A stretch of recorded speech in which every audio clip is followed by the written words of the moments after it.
জিহাদ শব্দের অর্থ ভুল করে শোনানো হয়েছে, জিহাদ শব্দের ব্যাখ্যা উপব্যাখ্যা করা হয়েছে। জিহাদ শব্দের অর্থ তারা যেটা বলে ওটা না, কখনো না। জিহাদ শব্দের অর্থ হলো চারটা। আমাদের মুহাক্কিকিন, আমাদের রসুল, আমাদের সাহাবাগণ যেইটা বলেছেন আমরা ওইটাই ফলো করি। জিহাদ শব্দের অর্থ চারটা দেওয়া হয়েছে, এই ভুল ব্যাখ্যা করা হয়েছে। জাতি তো জানে না, জাতি তো বুঝে না, তাদেরকে আমরা যদি না বলি কে তাদেরকে বলবে? আমরা কি লাভ এই তাফসীর ডিগ্রি নিয়ে, মুফাসসির ডিগ্রি নিয়ে? জিহাদ শব্দের অর্থ চারটা, আমি আপনাদেরকে সঠিক অর্থ জানিয়ে দিতেছি। ওয়াল্লাযীনা জাহাদু ফীনা লানাহদিয়ান্নাহুম সুবুলানা ওয়া ইন্নাল্লাহা লামাআল মুহসিনিন। অর্থ, হে মানব জাতি, হে ইনসানগণ, হে জিন জাতিগণ, তোমরা আল্লাহর রাস্তায় কোশিশ করো, আল্লাহর রাস্তায় চেষ্টা করো, আমি আল্লাহ তোমাদিগকে সিধা রাস্তা দেখাই দিব।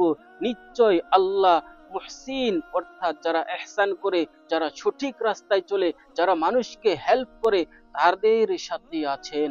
মুফাসসিরিনগণ এই জিহাদ শব্দর চারটি তর্জমা দেয়, চারটি ব্যাখ্যা দেয়। ভুল ব্যাখ্যা আপনারা আর করবেন না। আল্লাহকে ওয়াস্তে এই চারটি ব্যাখ্যার উপরে আপনি আমি আমল করি, আলহামদুলিল্লাহ আল্লাহ জান্নাত দিয়ে দিবেন। এই চারটি ব্যাখ্যার উপরে আর কোনোদিন ব্যাখ্যা হতে পারে না। এই চারটি ব্যাখ্যা আমি আপনাদেরকে জানিয়ে দিব। তাফসীর ইবনে কাসির খুলে দেখেন, তাফসীর মুহাম্মদ ইবনে আবি শাইবা খুলে দেখেন, সুন্দর করে আপনি জিহাদের ব্যাখ্যাগুলো পেয়ে যাবেন। জিহাদ মানে মারপিট নয়, জিহাদ মানে কাটাকাটি না। জিহাদের ব্যাখ্যা হলো চারটা। এক নম্বর ব্যাখ্যা হলো হযরত আব্দুল্লাহ ইবনে আব্বাস রাদিয়াল্লাহু তাআলা আনহু উনার থেকে বর্ণিত। উনি বলতাছেন যে আল্লাহ রাব্বুল আলামিন যে বলেছেন ওয়াল্লাযীনা জাহাদু ফীনা লানাহদিয়ান্নাহুম সুবুলানা, এখানে জিহাদের অর্থ এক নম্বরে হযরত আব্দুল্লাহ ইবনে আব্বাস রাদিয়াল্লাহু তাআলা আনহু উনি বলতাছেন যারা আল্লাহ রাব্বুল আলামিনের রাস্তায় চেষ্টা করে তাদেরকে আল্লাহ রাব্বুল আলামিন ধরে সিধা রাস্তা দেখায় দেন।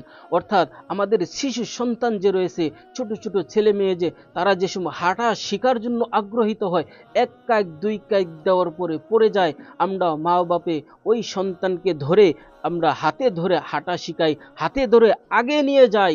এরকমভাবে আল্লাহ রাব্বুল আলামিন আমরা যদি হাঁটার জন্য অর্থাৎ আমরা যদি আপনার আল্লাহ রাস্তায় কোশিশের জন্য আগ বাড়ার চেষ্টা করি, আল্লাহ রাব্বুল আলামিন কুদরতি দ্বারা হাত ধরে এরকম করে আমাদেরকে আগের রাস্তা সিধা রাস্তা দেখায় দেয়। এইটি তর্জমা হলো জিহাদের। অর্থাৎ আপনি দ্বীনে ইসলামের রাস্তায় চলেন, আপনি আখিরাতের রাস্তায় চলেন, যেভাবে আপনি জান্নাত পাবেন ওই রাস্তায় আপনি চলেন। ওই রাস্তায় যদি আপনি অল্প একটু কোশিশ করেন, চেষ্টা করেন, আল্লাহ রাব্বুল আলামিন আপনাকে হাতে ধরে এগিয়ে দেন। এইটা এক নম্বর অর্থ। দুই নম্বর অর্থ, হযরত জুনাইদ রাহিমাহুল্লাহ তাআলা উনি বলতেছেন যে জিহাদের অর্থ এইটা যে কোনো ব্যক্তি আল্লাহর কোনো বান্দা যদি তওবা করার জন্য ধাবিত হয়ে যায়, অল্প একটু দিলে এহসাস আনে যে আমি গুনাহ করেছিলাম, আমি তওবা করে নেই, তাহলে আল্লাহ রাব্বুল আলামিন আপনাকে ওই যে আপনি অল্প চেষ্টা করলেন তৌফিক দিয়ে দিবেন। আপনি আর কোনোদিন অন্য খারাপ কাজে লিপ্ত হবেন না। আল্লাহ রাব্বুল আলামিন আপনাকে তৌফিক দিয়ে দিবেন যে বান্দা তুই তোর দিলে এহসাস হয়েছে তুই পাপ করেছিলি, তুই গুনাহ করেছিলি, যা তোকে আমি তৌফিক দিয়ে দিলাম, তুই তওবা করে নে। এইটা হলো দুই নম্বর অর্থ। তিন নম্বর হলো হযরত ফুজাইল ইবনে ইয়াজ রাহিমাহুল্লাহু তাআলা, ইনি তাবিঈন থেকে ছিলেন, ইনাকে আমরা ফলো করি, ইনার কথা আমরা মেনে চলি। আলহামদুলিল্লাহ ইনি কোনোদিন ভুল রাস্তায় চলেননি, ইনি কোনোদিন মারপিট কাটাকাটি আপনার বাদাবাদি আপনার হিংসা এই কোনোদিন রাস্তায় চলেনি। আলহামদুলিল্লাহ ইনি একজন জান্নাতি মানুষ ছিলেন, ইনাকে আমরা ফলো করি। ইনি বলতাছেন হযরত ফুজাইল বিন ইয়াজ রাহিমাহুল্লাহু তাআলা বলতাছেন যে জিহাদের অর্থ হলো যে কোনো ব্যক্তি যদি ইলম শিকার জন্য ধাবিত আগ্রহিত হয়, ওই ইলম শিকার অল্প যদি আগ্রহিত হয়, আল্লাহ রাব্বুল আলামিন তাকে হাতে ধরে আগে নিয়ে যায়, অর্থাৎ সিধা রাস্তা আল্লাহ রাব্বুল আলামিন দেখায় দেয়। অর্থাৎ ইলম দিয়ে এখানে মুরাদ শুধুমাত্র দ্বীনি ইলম না, এখানে দুনিয়াবি ইলম। অর্থাৎ আপনি যদি কলেজে পড়তে চান সিধা রাস্তা হিসেবে চলেন, আপনি যদি দ্বীনি ইসলামের রাস্তায় আপনি দ্বীনি ইসলামিক জ্ঞান নিতে চান সিধাভাবে আপনি নিতে পারবেন। শর্ত হলো ইহদিনাস সিরাতাল মুস্তাকিম, রাস্তায় আপনার থাকতে হবে। তাহলে তিন নম্বর হলো যে আপনি ইলম শিকার জন্য আগ্রহিত হয়েছেন, আল্লাহ রাব্বুল আলামিন আপনাকে গায়বী দ্বারা ইলম অর্জন করায় দিবেন। তিন নম্বর অর্থ।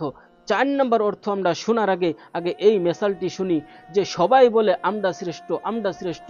ডাক্তাররা বলে যে দুনিয়ার মধ্যে আমরা শ্রেষ্ঠ, আমরা না থাকলে দুনিয়ার মানুষই টিকতে পারবে না, জন্তুও টিকতে পারবে না। আর ইঞ্জিনিয়াররা বলে আমরাই শ্রেষ্ঠ, আমরাই শ্রেষ্ঠ, আমরা না থাকলে বিল্ডিং কে বানাবে, ঘর কে বানাবে। আপনার মাস্টাররা বলে আমরাই শ্রেষ্ঠ, আমরাই শ্রেষ্ঠ, আমরা না থাকলে তাদেরকে শিক্ষা কে দিবে। কিন্তু আমি আমার প্রফেট নবী হযরতে মুহাম্মদ মুস্তাফা সাল্লাল্লাহু আলাইহি ওয়াসাল্লাম উনি বলতাছেন যে খায়রুকুম মান তাআল্লামাল কুরআনা ওয়া আল্লামা, পৃথিবীর বুকে সর্বথেকে শ্রেষ্ঠ মানুষ, সর্বথেকে শ্রেষ্ঠ ব্যক্তি ওই ব্যক্তি যে নাকি কোরআন মাজিদ শিখে আর কোরআন মাজিদকে শিখায়। অর্থাৎ এই কোরআনের জ্ঞান যদি কোনো মানুষে শিখে আর যার কাছে শিখে, এই দুইজন মানুষ আল্লাহ রাব্বুল আলামিনের কাছে সর্বথেকে শ্রেষ্ঠ বান্দা। 4 নম্বরে হযরত সাহল বিন আব্দুল্লাহ রাহিমাহুল্লাহ তাআলা উনি বর্ণনা করতেছেন যে জিহাদের অর্থ হলো সুন্নতের কায়েম করা। অর্থাৎ কোনো মুর্দা সুন্নতকে আপনি কায়েম করলেন, আল্লাহ রাব্বুল আলামিন আপনাকে জান্নাত দিয়ে দিবে। কোনো সুন্নতকে আপনি যদি কায়েম করার জন্য আগ্রহীত হয়ে যান, আল্লাহ রাব্বুল আলামিন আপনাকে গায়বী দ্বারা মদত করে ওই সুন্নত আপনাকে দিয়ে পালন করাই নেবেন। এইটা হলো সঠিক 4টি অর্থ। এই জিহাদের 4টি অর্থ ব্যতীত আর কোনো তাফসির, আর কোনো এগুলো অর্থ হতে পারে না। আপনি তাফসির ইবনে কাসির খুলে দেখেন, ওখানে আরবিতে সুন্দর করে পেয়ে যাবেন। আমি আপনাকে তাফসির ইবনে কাসিরের ইবারতগুলো পড়ে শোনাই। আপনার হাতে যদি টাইম আছে তাহলে এই ইবারতগুলো শুনে যাবেন। আল্লাহ রাব্বুল আলামিন বলতেছেন, ওয়াল্লাযীনা জাহাদু ফীনা লানাহদিয়ান্নাহুম সুবুলানা ওয়া ইন্নাল্লাহা লামাআল মুহসিনিন। এখানে তাফসির ইবনে কাসিরে ব্যাখ্যা করতেছেন, সুম্মা কল ওয়াল্লাযীনা জাহাদু ফীনা ইয়ানি আর রাসূল সাল্লাল্লাহু ওয়া সাল্লামহু আলাইহি ওয়া আসহাবিহি ওয়া আতবাইহি ইলা ইয়াউমিদ্দিন। অর্থাৎ আপনি এখানে এই জিহাদ দিয়ে মুরাদ রাসূল সাল্লাল্লাহু আলাইহি সাল্লামকে অনুসরণ করবেন, আল্লাহ রাব্বুল আলামিনের সালাত নামাজ পড়বেন, আল্লাহর নবীর সাহাবার যে আপনার তরিকা ওই তরিকা মতো চলবেন। আর দিনে আখিরাত অর্থাৎ আখিরাতের যে আপনি সামান তৈরি করতে হবে, ওই আখিরাতের সামান আপনি আপনার বস্তার মধ্যে গাঁট্টি বাঁধিবেন। এইগুলো আপনার জিহাদের অর্থ। তার মানে জিহাদ দিয়ে কোনো দিন কোনো কিতাবে এখানে আসে নাই যে মারতে হবে, কাটতে হবে, আপনার লড়াই ঝগড়া করতে হবে। না না না, এটা ভুল ব্যাখ্যা। জিহাদ দিয়ে নিজের নফসানির সাথে জিহাদ করো। নফসে একটা চাইতাছে, আপনি ওইটা না করে আপনি যেটা দিনে ইসলামের হুকুম, আল্লাহর নবী সাল্লাল্লাহু আলাইহি ওয়াসাল্লামের যেটা আদেশ ওইটা আপনি করবেন, আপনার নফসেরটা করলেন না। তার মানে আপনি আপনার নফসের সাথে জিহাদ করলেন।